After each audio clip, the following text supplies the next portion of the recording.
the President of the United States.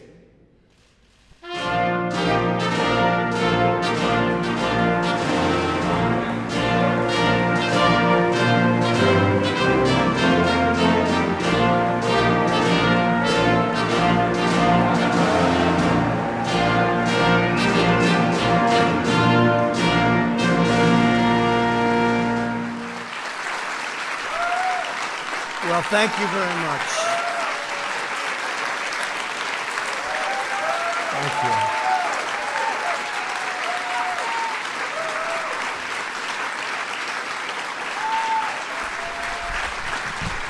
Thank you.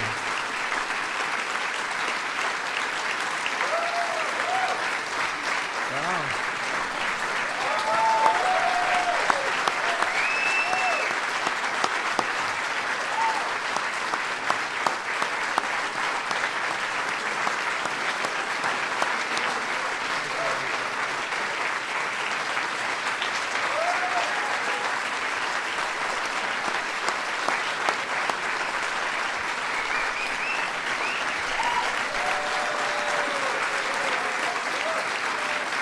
Well, thank you very much, everybody. Wow.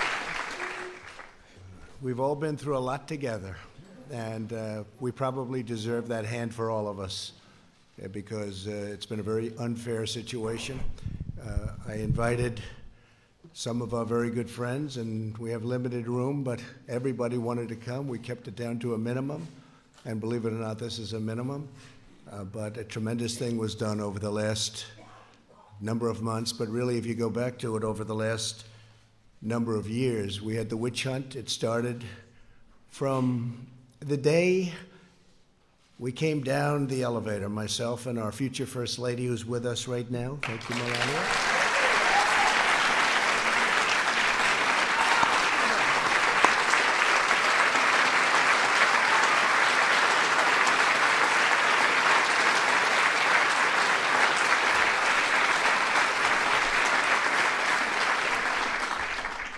And it never really stopped. We've been going through this now for over 3 years. It was evil, it was corrupt, it was dirty cops, it was leakers and liars. And this should never, ever happen to another president, ever. I don't know that other presidents would have been able to take it. Some people said no, they wouldn't have. But I can tell you, at a minimum, you have to focus on this because it can get away very quickly. No matter who you have with you, it can get away very quickly. It was a disgrace. Had I not fired James Comey, who was a disaster, by the way, it's possible I wouldn't even be standing here right now. We caught him in the act. Dirty cops, bad people. If this happened to President Obama, a lot of people would have been in jail for a long time already, many, many years. I want to start by thanking some of, and I call them friends, because, you know, you develop friendships and relationships when you're in battle and war, much more so than, gee, let's have a normal situation. With all that we've gone through, we've done, I think, more than any president and administration. And really, I say, for the most part, Republican congressmen, congresswomen, and Republican senators. We've done more than any administration in the first few years. You look at all of the things we've done. I watched this morning as they tried to take credit for the stock market from, think of that. Let me tell you, if we didn't win, the stock market would have crashed. And the market was going up a lot before the election because it was looking like we had a good chance to win, and then went up tremendously from the time we won the election till the time we took office, which was November 8th to January 20th. And that's our credit, that's all our credit. And leading up to that point was our credit because there was hope. And one of the reasons the stock market's gone up so much in the last few days is people think we're doing so well. They liked the State of the Union speech.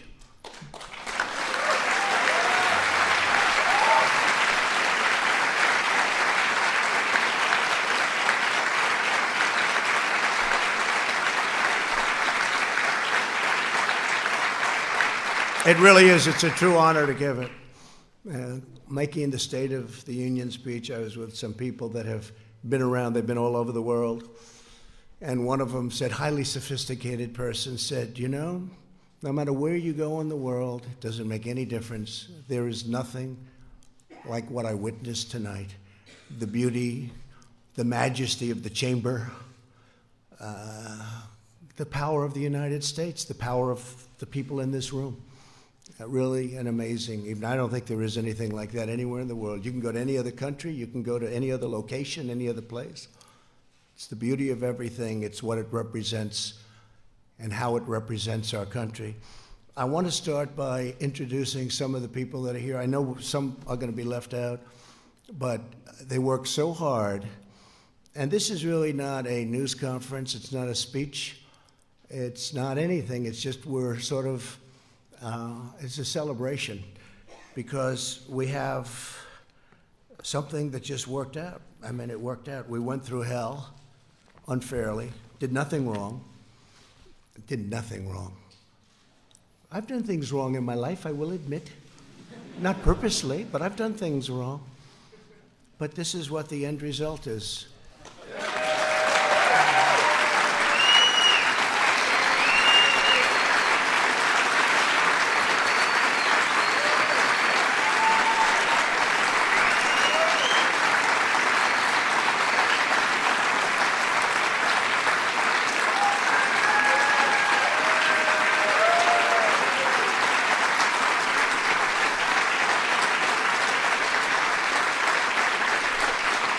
So, you can take that home, honey. Maybe we'll frame it. It's the only good headline I've ever had in the Washington Post. I tell you. But every paper is the same. Does anybody have those papers? Does anybody have them? Because they're really like that, so I appreciate that. But some of the people here have been incredible warriors. They're warriors. And there's nothing from a legal standpoint. This is a political thing. And every time I'd say, this is unfair, let's go to court, they say, sir, you can't go to court. This is politics. And we were treated unbelievably unfairly. And you have to understand, we first went through Russia. It was all bullshit. We then went through the Mueller report. And they should have come back one day later. They didn't. They came back 2 years later, after lives were ruined, after people went bankrupt, after people lost all their money. People came to Washington to help other people. Bright-eyed and bushy-tailed, I say. They came, 1 or 2 or 3 people in particular, but many people. We had a rough campaign. It was nasty. It was one of the nastiest, they say. They say Andrew Jackson was always the nastiest campaign. They actually said we topped it. It was a nasty both in the primaries and in the election. But you see, we thought after the election it would stop, but it didn't stop. It just started. And tremendous corruption.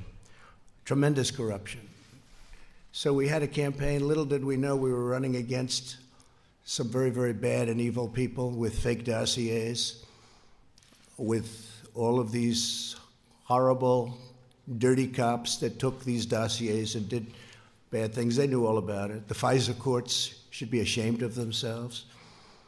It's a very tough thing. And then we ended up winning on Russia. It should have taken the one day, as I said, and it took years. Then Bob Mueller testified. That didn't work out so well for the other side. But they should have said that first week, because it came out. Is that right, Jim Jordan? They knew in the first 2 days, actually. Devin, is that right? 2 days. They knew that we were totally innocent. But they kept it going, Mark. They kept it going forever. Because they wanted to inflict political pain on somebody that had just won an election that to a lot of people was surprised. I mean, we had polls that said we were going to win. We had Los Angeles Times and a few papers actually said we were going to win, but it was going to be close. And we did win. It was one of the greatest wins of all time. And they said, okay, he won. And, you know, I wrote this down because that was where a thing called the insurance policy, to me, when I saw the insurance policy, and that was done long before the election. That was done when they thought that Hillary Clinton was going to win. And by the way, Hillary Clinton and the DNC paid for millions of dollars, the fake dossier. And now Christopher Steele admits that it's a fake because he got sued by rich people.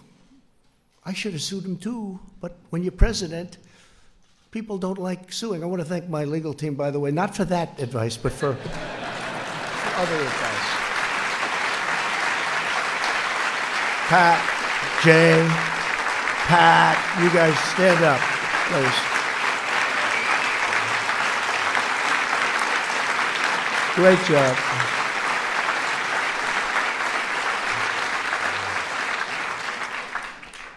Right at the beginning, they said, sir, you have nothing to worry about. All of the facts are on your side. I said, you don't understand. That doesn't matter. That doesn't matter. And that was really true. They made up facts. A corrupt politician named Adam Schiff made up my statement to the Ukrainian president. He brought it out of thin air, just made it up. They say he's a screenwriter, a failed screenwriter. He tried to go into, unfortunately, he went into politics after that. Remember, he said the statement, which is a mob statement, don't call me, I'll call you. I didn't say that. Fortunately, for all of us here today and for our country, we had transcripts. We had transcribers, professional transcribers. Then they said, oh, well, maybe the transcription is not correct. But Lieutenant Colonel Vidbin and his twin brother, right? We had some people that really amazing. But we did everything. We said, what's wrong with it? Well, they didn't add this word or that. It didn't matter. I said, add it. They're probably wrong, but add it. So now everyone agrees that they were perfectly accurate.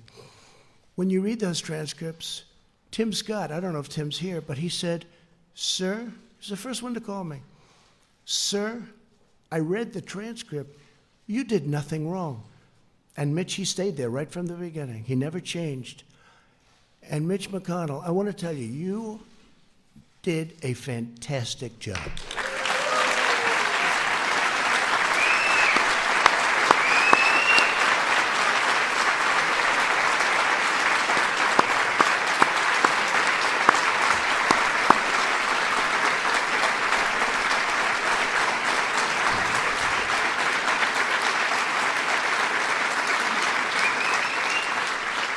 Somebody said, you know, Mitch is quiet. And I said, he's not quiet. He's not quiet. He doesn't want people to know him. And they said, is Mitch smart? I said, well, let's put it this way. For many, many years, a lot of very smart, bad in many cases, sometimes good, but people have been trying to take his place. And to the best of my knowledge, I've never even heard the subject come up because they've been wiped out so fast. This guy is great, and I appreciate it, Mitch. And he's also given us 191 now. 191 federal judges, 2 Supreme Court judges, right? We're up to 191. Yeah. Great guy. Great guy. He's a tough guy to read. I'm good at reading people. Tough guy to read, I'd call him. My wife would say, how'd you do with Mitch? I don't know. That's what makes him good, when you can read somebody. Fantastic job. And he understood right from this was crooked politics. This was crooked politics. How about all these people? They're running for office. They're saying the worst things about me, like 8 senators on the Democrat side. Most of them got wiped out. You know, they got their 1% or less. Most of them got less. They decided to go home. Let's go back to California. Let's go back to wherever they came from. Let's go back to New York. How about that one? Our New York Senator, Gillibrand. Let's go back to New York after they get nothing. and then they take an oath that they will be fair, that they will be reasonable, all of the different things, and they had to sign. They're not fair, but here's the beauty. So we have 4 left. They're saying the most horrendous things about me. It's okay, it's politics. And then they're supposed to vote on me. They're trying to replace me, and then they're supposed to be voting. So I think it's incredible. But so Mitch, I want to thank you very much, incredible. And you have some of your folks here, and they're incredible people, and they've been right from the beginning. And again, you're out of session. Unfortunately, I only told these folks, let's do this today. We did a prayer breakfast this morning, and I thought that was really good. In fact, that was so good it might wipe this out. But by the time we finish, this will wipe that one out, those statements. I had Nancy Pelosi sitting 4 seats away, and I'm saying things that a lot of people wouldn't have said, but I meant every word of it. But we have some of the folks that are going to be leaving right after this, and they work hard, and they did work hard. Bill Cassidy, Senator. Stand up, Bill. What a guy. Great man. When I need to know about health insurance and pre-existing conditions and individual mandates, I call Bill, or I call Barrasso. We get those 2 guys, they know more than anybody. A man who just became a senator. He's a little bit like me. We have a couple of them. Very successful guy in business, and he said, what the hell? I'll run for the Senate from Indiana. And he ran, and I saw him on television destroying his opponent in a debate. I said, this guy could win, and I got behind him. And Mike Braun, you have done some great job. Thank you very much. Tough. Thank you. A man who got James Comey to choke, and he was just talking in his regular voice. He's the roughest man. He's actually unbelievable, and I appreciate the letter you sent me today. I just got it. But he's got this voice that scares people. People from Iowa can be very tough. We're doing very well in Iowa, but I'll tell you, Chuck Grassley, he's looking at Comey. Well, you tell me, what did you say? Now, he wasn't being rough. That was just the way he talked. And that was when Comey announced that he was leaking, lying, and everything else, right? He choked because he never heard anybody talk like that. You should have gone, I wish you got angry. You could have gotten the whole ball game. He would have said, I give up. Chuck Grassley is an incredible guy.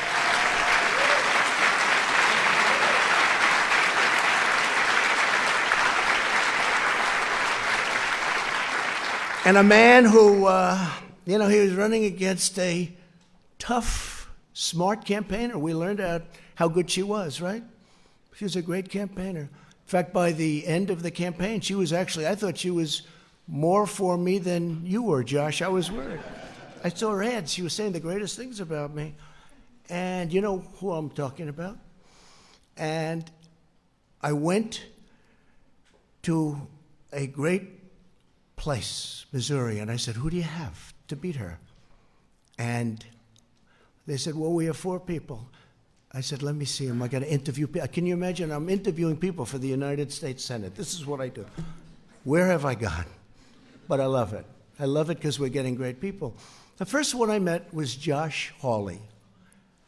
After about 10 minutes, I said to the people, don't show me anybody else. This is the guy. He was the Attorney General, did a phenomenal job in the state, highly respected. And Claire McCaskill. So the theory was you couldn't beat her.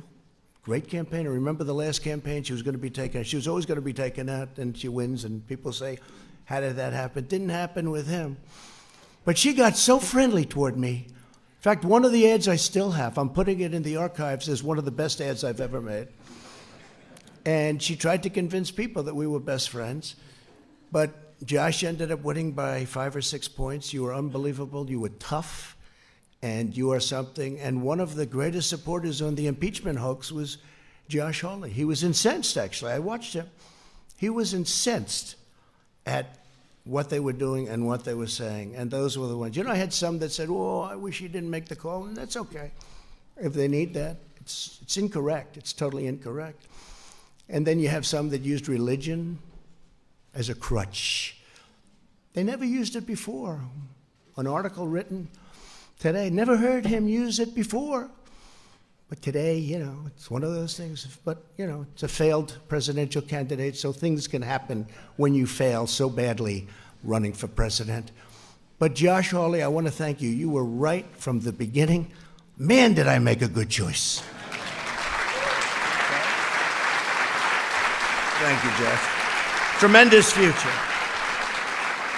A man who is brilliant and who actually was deceived to an extent, comes from a great state, Utah, where my poll numbers have gone through the roof, and one of the senators' poll numbers, and not this one, went down big. You saw that? You saw that, Mike? But Mike Lee is a brilliant guy. He's difficult. Whenever I sign bills, you know, we do sign a lot of legislation it's big and it's powerful, but it's sort of everybody has to approve it. And I see 99 to 1. 99 to 1. I say, don't tell me who's the one. Is it Mike? Yes. And he always has a good reason for it, too, by the way. But he's incredible. And right at the beginning, he knew we were right, Mike. And I appreciate it very much. You're just fantastic. And say hello to the people of Utah and tell them, I'm sorry about Mitt Romney. I'm sorry. Okay? We can say that Mike Lee is by far the most popular senator from the state. But you've done a fantastic job, Mike, in many ways. In many ways. A young woman who I didn't know at all, but she's been so supportive, and I've had great support from other people in that state, and she's been so supportive, and she's been downright nasty and mean about the unfairness to the president. And Kelly Loeffler, I appreciate very much. Thank you. Great. She saw it very early on. And we have, I don't know if we have other senators here, but we got a hell of a lot of congressmen. I'll go over them quickly, but they have also been, you know, it helped when we won 197 to nothing. That's got to be a first, Kevin, right? Is that like a first? The Republicans have this image. See, I say Democrats are lousy politicians because they have lousy policy. Open borders, sanctuary cities, they have horrible policy. Who the hell can win? Oh, their new policy is raise taxes. They want to raise taxes. You know, all my life, I wasn't in politics, but I'd say, if you're a politician, you want to say, we're going to lower taxes. They want to raise taxes. So they have open borders, sanctuary cities, raise everybody's taxes, get rid of everybody's health care, 180 million people in the United States, and they're really happy. And we're going to give you a health care that's going to cost more money than the country could make in 30 years if it really does well. That's 1 year. So I've always said they're lousy politicians, but they do two things. They're vicious and mean. Vicious. These people are vicious. Adam Schiff is a vicious, horrible person. Nancy Pelosi is a horrible person. And she wanted to impeach a long time ago when she said, I pray for the president. I pray for the president. She doesn't pray. She may pray, but she prays for the opposite. But I doubt she prays at all. And these are vicious people. But they do two things. They stick together. Historically, I'm not talking now. They stick together like glue. That's how they impeached, because they had whatever the number is, 220 people. So if they don't lose anybody, they'll be able to impeach anybody. You could be George Washington. You could have just won the war, and they say, let's get him out of office. And they stuck together, and they're vicious as hell. And they'll probably come back for more, but maybe not, because the Republican Party's poll numbers, Mitch, have now gone up more than any time, I think, since 2004, 2005. And you know what happened then? But in normal times, decades, you would call it. That was a little unusual time. It was for a very short period. The Republicans party's poll numbers and Donald Trump's poll numbers are the highest I've ever had there. So maybe they won't. It's no way to get your poll numbers up. It's not worth it. Because from my family standpoint, it's been very unfair for my family. It's been very unfair to the country. Think of it, a phone call, a very good phone call. I know bad phone calls. This is a phone call where many people, I think Mike Pompeo was probably on the call. Where's Mike? Mike Pompeo was on the call. Many people were on the call. I know that many people. They even have apprenti, bringing up an old favorite word of mine, the apprentice. They have apprenti. They have people on these calls. And I know there are many, when I speak to the head of a nation, and they have many people on. I mean, also, do you think they're just, in the case of Ukraine, he's a new president. He seems like a very nice person, by the way. His whole thing was corruption. He's going to stop corruption. We even have a treaty, 2001, 1999. It's a treaty, signed treaty, that we will work together to root out corruption in Ukraine. I probably have a legal obligation, Mr. Attorney, to report corruption. But they don't think it's corrupt when a son that made no money, that got thrown out of the military, that had no money at all, is working for $3 million up front, $83,000 a month, and that's only Ukraine. Then goes to China, picks up $1.5 billion.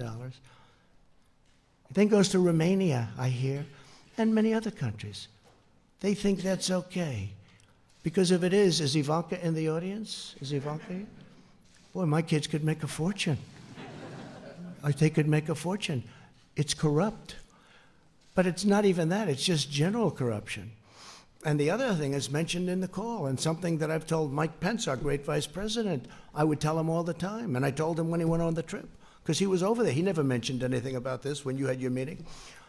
It's a terrible thing. But I told Mike, I said, Mike, we're giving them money, and, you know, you're always torn about that, because we have our country to build, we have our cities to build, and our roads to fix.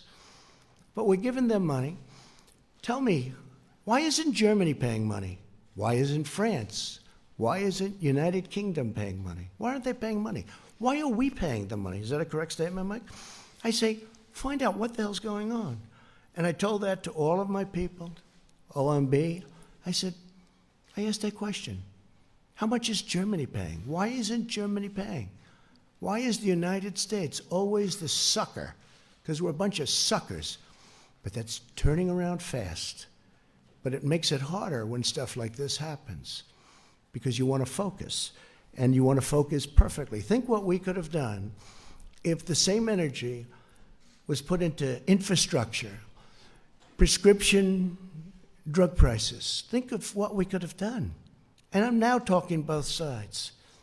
Think of what we could have done if we had the same genius, because it's genius. I will say, it's genius on the other side. Maybe even more so, because they took nothing and brought me to a final vote of impeachment. That's a very ugly word to me. It's a very dark word, very ugly.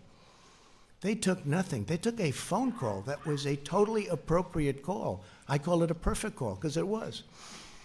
And they brought me to the final stages of impeachment. But now we have that gorgeous word. I never thought a word would sound so good. It's called total acquittal. Total acquittal.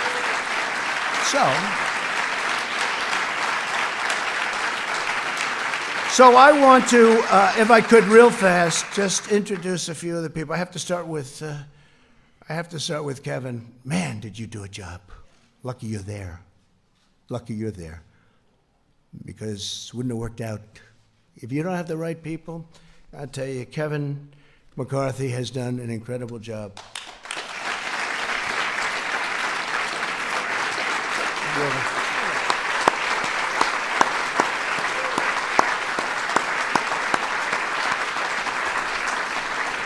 And he loves his job, and he loves his country. Tell you what, Mitch and Kevin, they love what they do. Now, Mitch wouldn't even tell you he liked it.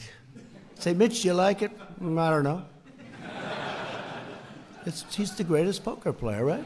Kevin will say, I love it, right? And I will say that you're going to be Speaker of the House because of this impeachment hoax. I really believe it. I really believe it. And I'm going to work hard on it. I'm going to try and get out to those Trump areas that we won by a lot. And you know, in 18, we didn't win. We just won 2 seats in North Carolina. 2 wonderful seats in North Carolina that were not supposed to be won. But I went and I made speeches and we had rallies and we did a great job and we won. We took 2 seats. Nobody writes about that. If we lost them, it would have been the biggest story of the year. But we're going to go. We're going to do a job and we're going to win a lot of seats. We're going to win a lot of seats. People are very angry that Nancy Pelosi and all of these guys, I mean, Nadler, I know him much of my life. He's fought me in New York for 25 years. I always beat him. And I had to beat him another time. And I'll probably have to beat him again. Because if they find that I happen to walk across the street and maybe go against the light or something, let's impeach him. So I'll probably have to do it again because these people have gone stone cold crazy. But I've beaten them all my life. And I'll beat them again if I have to.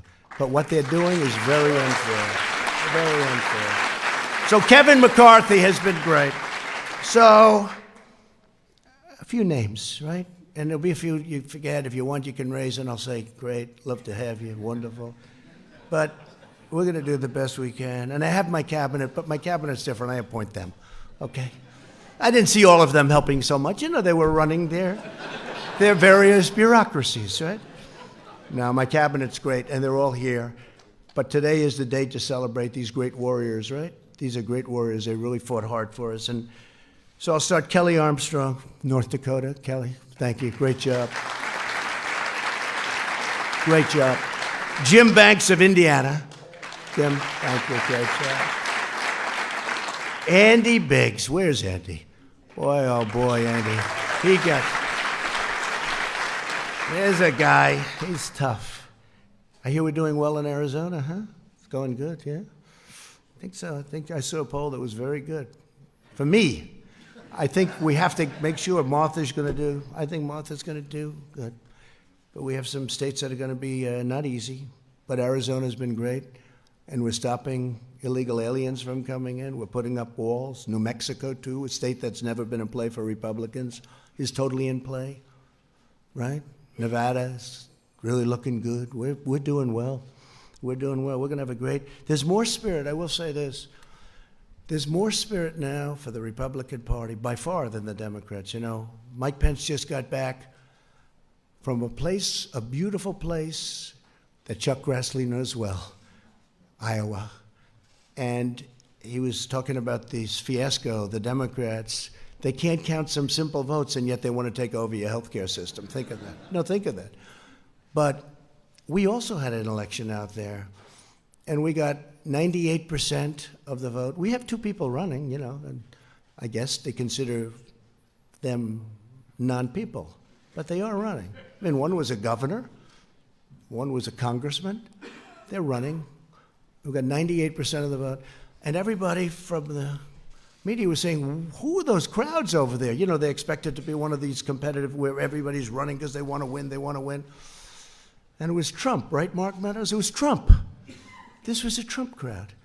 And a lot of my guys went there. They went to Iowa, and a lot of friends went there, and we had tremendous, they say the spirit for the Republican Party right now is stronger, I think, than it's ever been in the history of our country. I think it's stronger than it's ever been.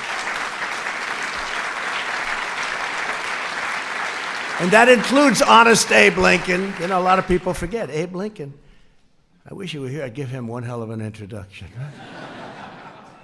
But he was a Republican. Abe Lincoln, honest Abe. Bradley Byrne, Alabama. What a great place. Thank you, Bradley.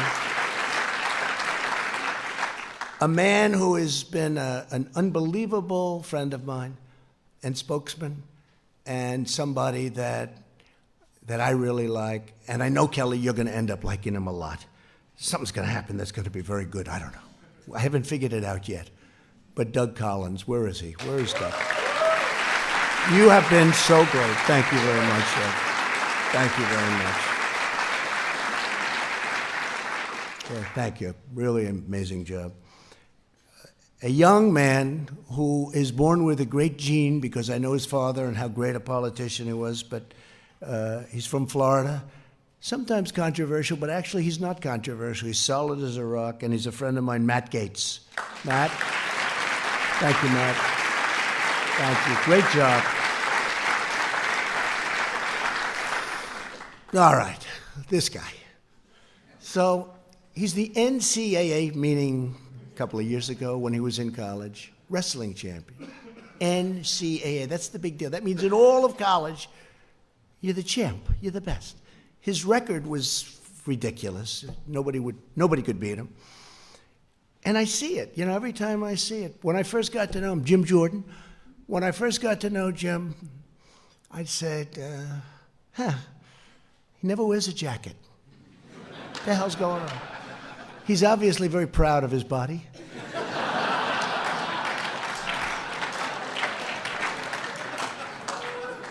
And they say where he works out, with the congressmen, senators, they say when Jim works out, even though he's not as young as he was, but he works out, the machine starts burning down. It's just a different form of a workout than us, right, Sonny? And there he is. Look at that guy. But one day I'm looking, and he looks tough, and I'm looking at those ears. And I say, those ears have something going on there. I said, did you ever wrestle? Yeah, I did. But he doesn't talk. But I checked. This guy was a champion, top wrestler. And when I had I had all of the teams. And by the way, your Super Bowl champions are coming, I think next week or soon, very soon. And every one of them want to be here. And the coach loves us. The coach is great, Andy Reid. And every one of them want to be here. We have, people love it. But we had all of the NCAA championship teams here. They had the golf, the basketball, they had every team here. And one of the teams was wrestling. The wrestling team was at Penn State. And Penn State won the title. They have a great team. And I walked up with Jim, and it's like I didn't exist. Those wrestlers, they grabbed him. They loved Jim Jordan, and we love you too, because you are some warrior.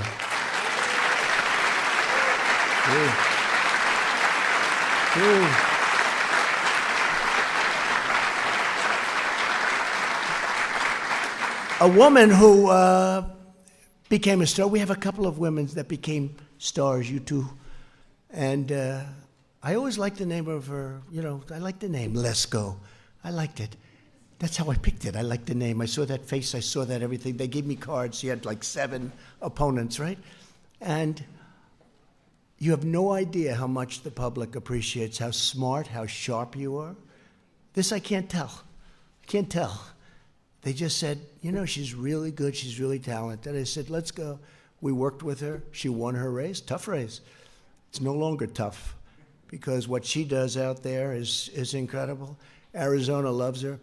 But you were so incredible representing, I don't say me, representing our country and getting it out of this impeachment hoax. What you did was incredible. So Debbie, please stand up. Debbie, let's go.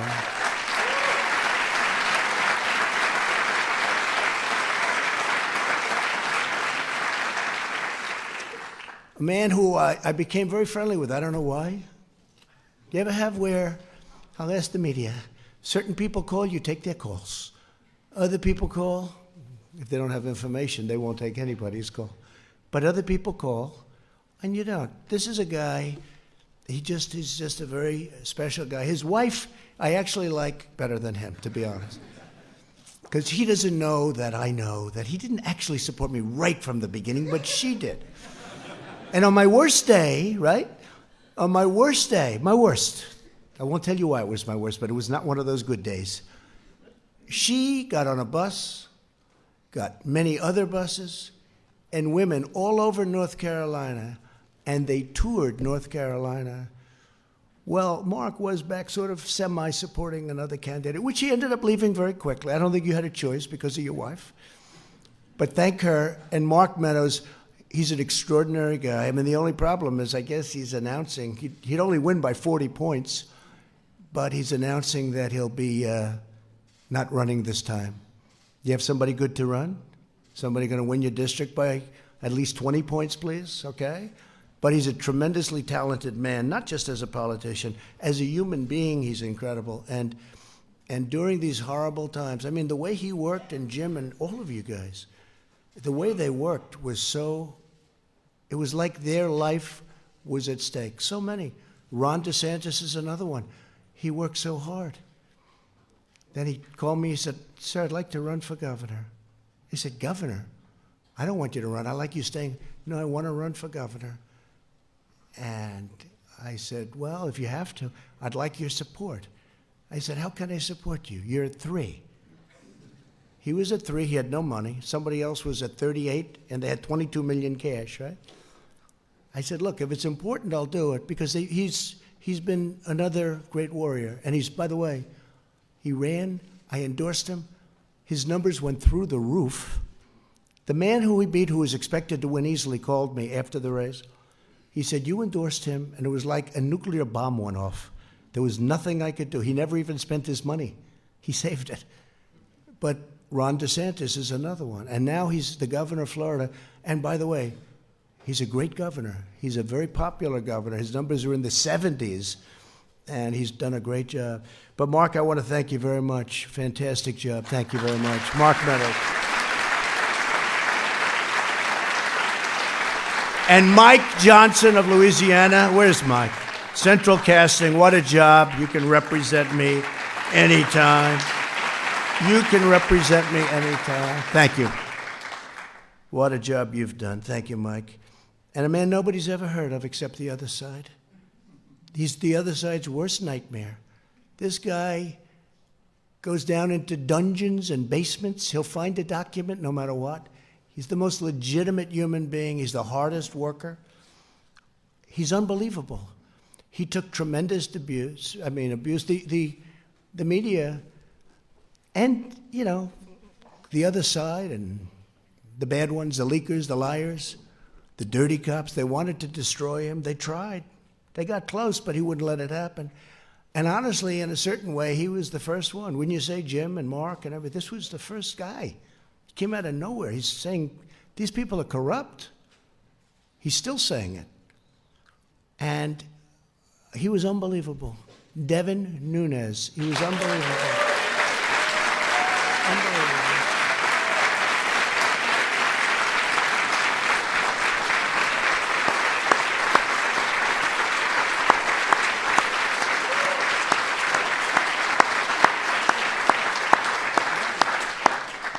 That's so true, Devin. He'd come in and say, I didn't even know him. I just heard there was this congressman who kept going into a basement, into files. He knew something was wrong. You felt it, right? And now we know a lot more than we knew then, right? You never thought it was as bad as it is. And hopefully we're going to take care of things, because we can never, ever allow this to happen again.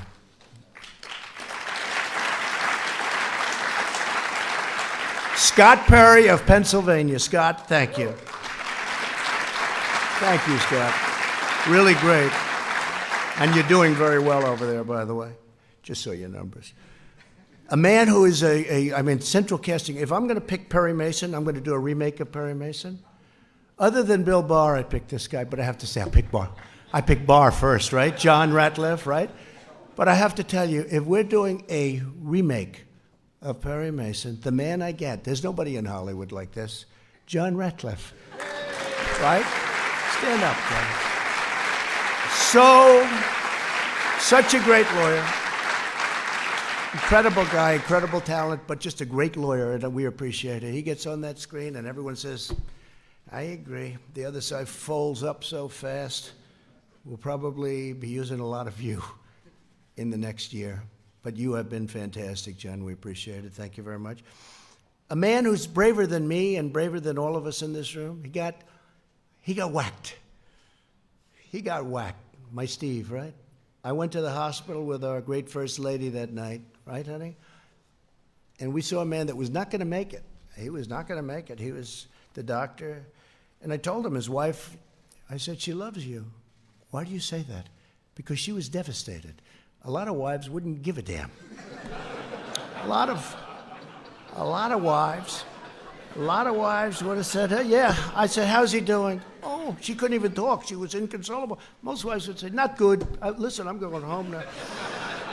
But the doctor came in. The wife is like, she was a total mess.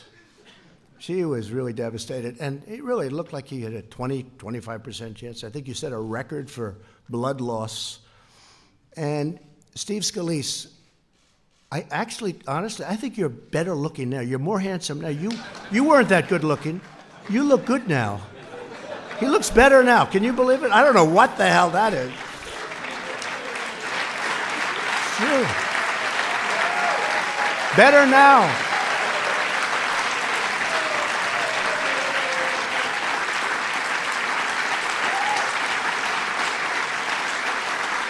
What a guy. And he was practicing. He was practicing for the baseball game against, I guess, the Democrats, right? And this whack job started shooting, hurt Rogers. I don't know if Rogers is here, but hurt a number of people, hit him, but really hit Steve. Steve was at second base. He was the second baseman. And he went down, and it was terrible. I mean, I saw the whole thing, and it was terrible. Unfortunately, you had two brave policemen with you because of your high position in Congress. You had two policemen, and they were amazing. The man and the woman.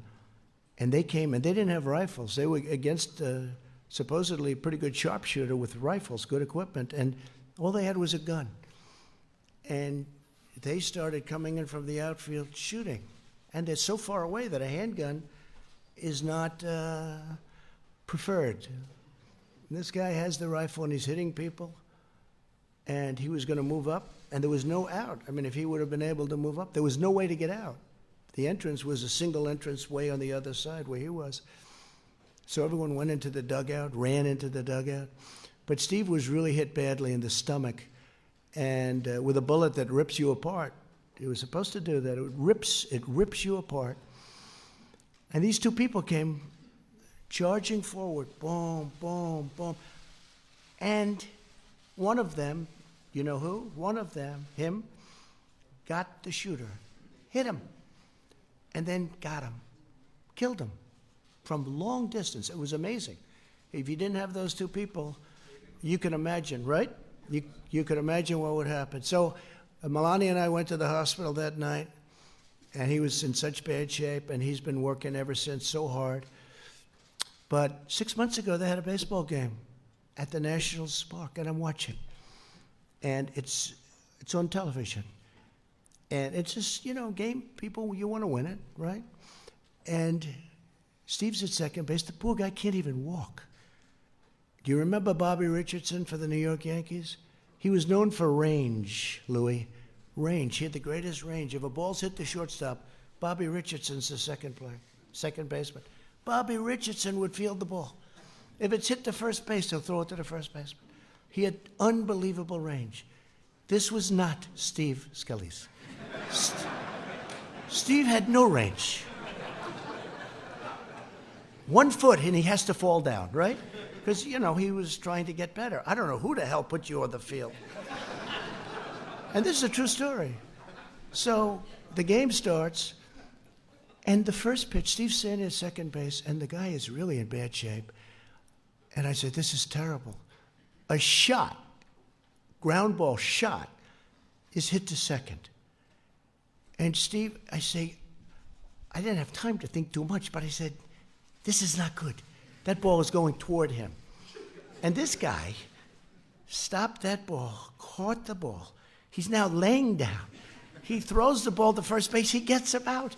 I said, it's the most incredible thing. I've never seen athletically. I've never seen anything like it. Right? And he gets him out, and they then took him out of the game, which was a very wise thing, because you could never do that again in a million years. But you weren't going to let that ball go through. I don't care if it was hit by The greatest of all time, right? That ball was not going through you because you are a warrior. Steve, he is fantastic. You are fantastic. You and Liz and Kevin, what a group. I mean, what a group. I got lucky because you need the right people. If I had the wrong people there, be maybe a different story. Maybe we'd be celebrating something else. But I really want to thank you, Steve Scalise. And Elise, you. I just read the story. It's the most incredible what's going on with you, Elise. So I even said, I was up campaigning for helping her, but I thought, she looks good. She looks like good talent. But did I not realize when she opens that mouth, you were killing them, Elise? You were killing them.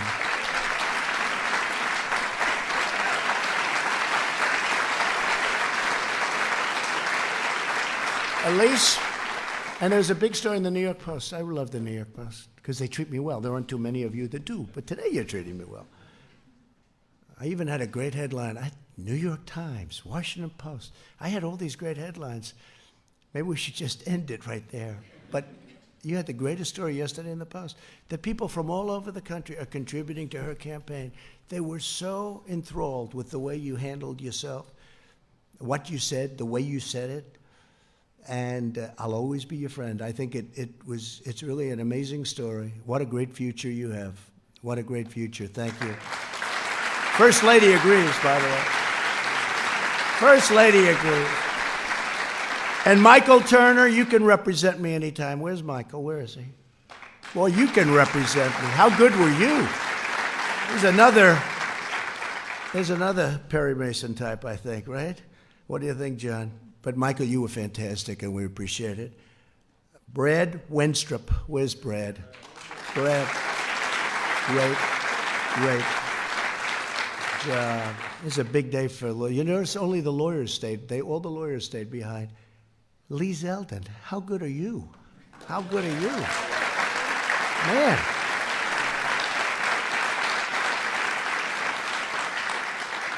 And Louis, your name's not down. They didn't give me your name.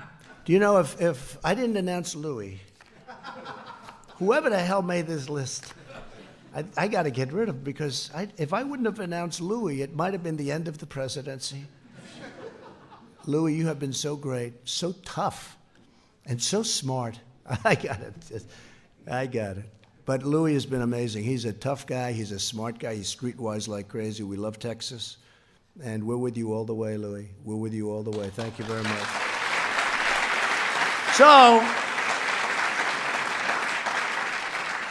So that's the story. We have a great group of warriors, and there are others left, and I guess probably, I'm sure I didn't mention a few, and I apologize if that's the case. How's CPAC doing? Good? My man, stand up, please, will you? He's the one, he said, you should run.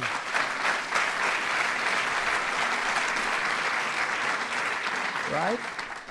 Matt said, it's like 5 years ago, 6 years ago, and I made a speech, and then they do some kind of a straw poll. Who made the best speech? And he said, I made the best speech. Oh, with all these professional, I hate to say this, with all these professional politicians, they voted by far the best speech was Trump. He calls me, he says, you should run for politics. I say, what do I know about politics? But you know what? We learned quickly, and our country has never done better than it's doing right now. So it's pretty good. But thank you, Matt. Great. Say hello.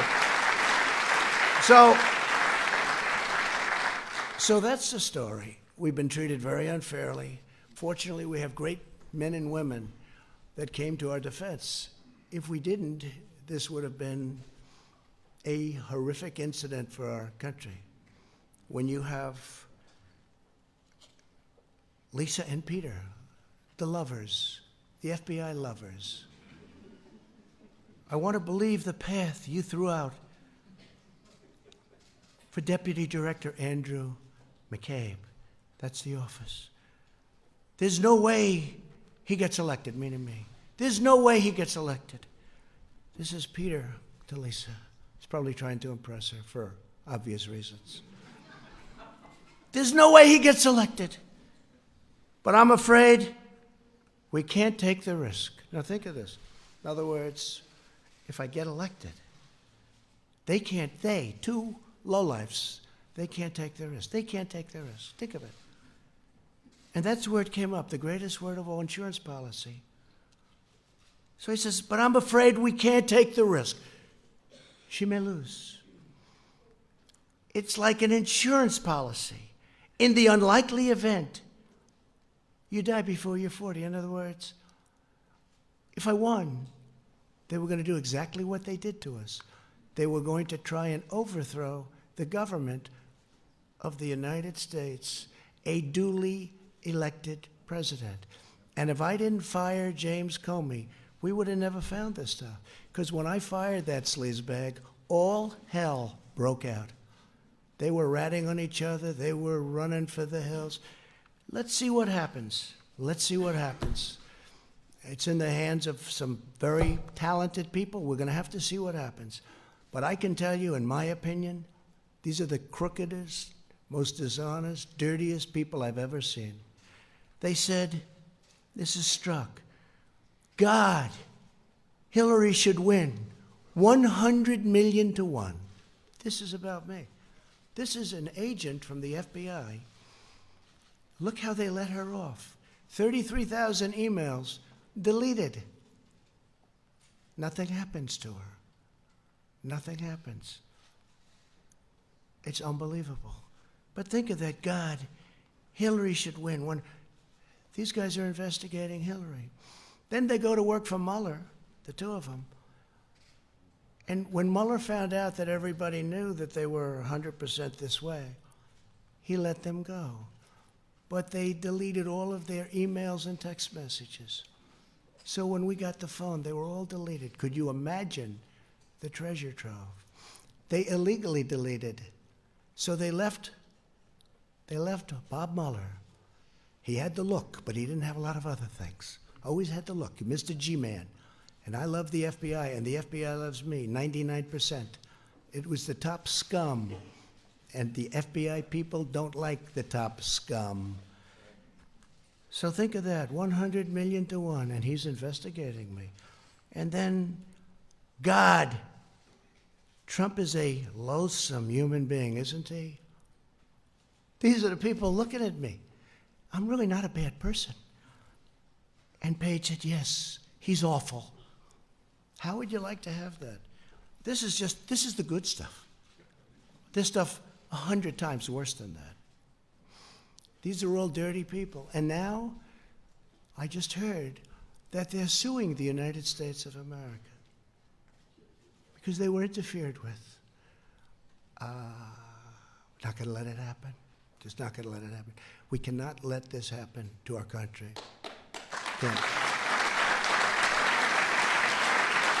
So I'm going to leave now, and I don't know if any of you have anything to say. You could say it, but this is sort of a day of celebration because we went through hell, and I'm sure that Pelosi and Crying Chuck, I've known this guy all the time. The only time I ever saw him cry was when it was appropriate.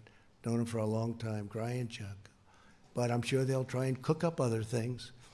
They'll go through the state of New York. They'll go through other places. They'll do whatever they can. Because instead of wanting to heal our country and fix our country, all they want to do, in my opinion, it's almost like they want to destroy our country. We can't let it happen. Jim Jordan, did you want to say something? Go ahead. Huh?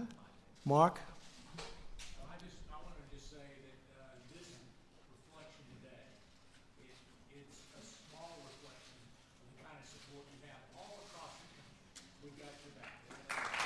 Well, thank you. Thank you.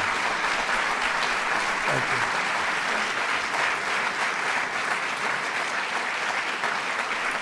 This was a highly partisan situation. Pelosi said, I copied it down exactly. Before the impeachment, she wanted to impeach from day one, by the way. Don't let it fool you. You know, she said, no, the impeachment is a very serious thing. I said, she wants to impeach. Watch. Impeachment is so divisive to the country that unless there's something so compelling and so overwhelming and bipartisan, it was 197 to nothing. And other than one failed presidential candidate, and I call that half a vote because he actually voted for us on the other one. but we had one failed presidential candidate. That's the only half a vote we lost. So we had almost 53 to nothing. We had 197 to nothing. And the only one that voted against was a guy that can't stand the fact that he ran one of the worst campaigns in the history of the presidency. But she said, there's something so compelling, has to be so compelling and so overwhelming and bipartisan. I don't think we should go down that path because it divides the country. She was right about that. And it's just not worth it. That was Nancy Pelosi a year ago, right? And I think it's a shame. I think it's a shame.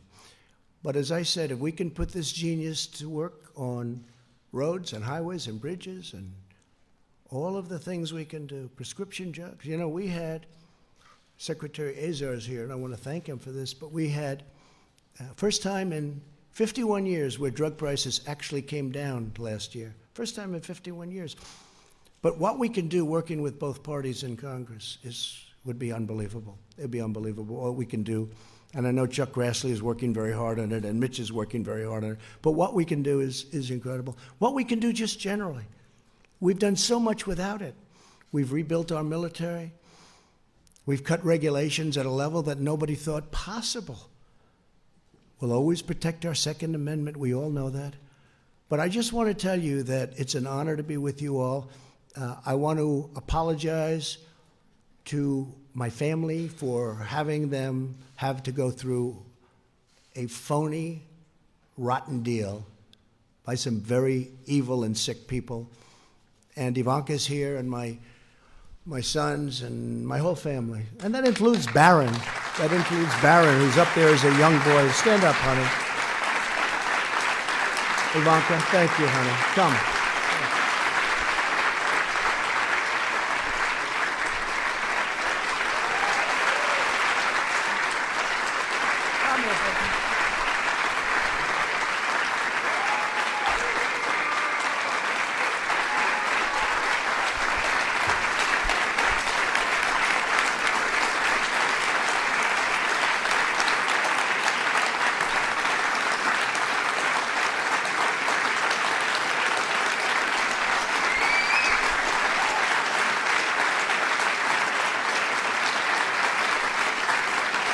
So I just want to thank my family for sticking through it. This was not part of the deal. I was going to run for president, and if I won, I was going to do a great job. I didn't know that I was going to run, and then when I got in, I was going to have to run again and again and again. Every week I had to run again. That wasn't the deal, but they stuck with me. And I'm so glad I did it because we are making progress and doing things for our great people that everybody said couldn't be done. Our country is thriving. Our country is just respected again. And it's an honor to be with the people in this room. Thank you very much, everybody. Thank you. Thank you very much. Thank you.